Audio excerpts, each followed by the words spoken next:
Hi guys, good morning. So today is Wednesday, so napot na ako ang parcel after 5 days. So ano ni, this is my first order this year. Kaya ang akong last na order sa Taobao is last July pa. Na akong record sa mga stories akong Taobao app. So nag-order ko, so we'll see kung unsa na akong dawag. You know what guys, akong na-invite na nag-order kayo. Wala na siya, kumbaga free shipping na siya from China. So hindi na rin ako pero ito yung bayaran.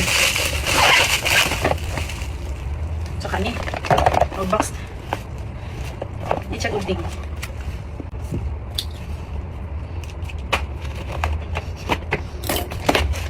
ay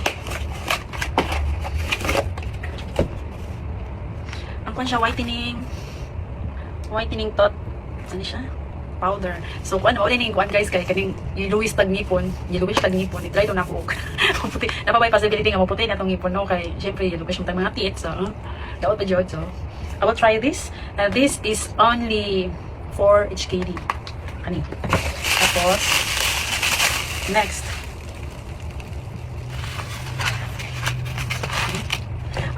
Nalagakon ko an. Wala naman ko ganyan akong gamit nga phone na ako ang 11 kay wala siya ay something na naliki.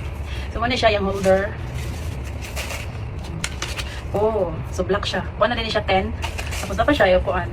Tapos siya 3D.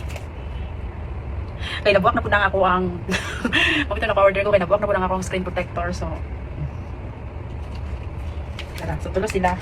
And the last one, ito din ako i-order. Wala na akong nabayaran na ito ng guys, 20 HKD. Ay, mauna ini katong sa palit mo ilong ka na may dagag blackheads ba?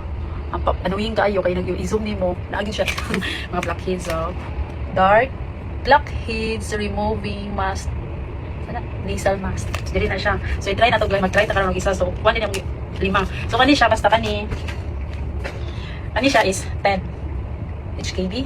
Kanina siya sa 4. Tapos kanina siya sa 6 something. So, naman ko extra sa mga lipi lagi na 20. So, na-amaze lang ko ba kay naman ko yung shipping dati. So, taon-taon na lagi. Almost a year na. So, maot po. Gitry na ko kung mauna ba yung payment. Kung maabot ba yun ang walay shipping. So, niabot ko siya guys. So, legit ang Taobao nga wala na yung shipping fee. Free shipping na siya dire sa kung abot lang sa laing na lugar. Diba? So, thank you for watching. Bye-bye!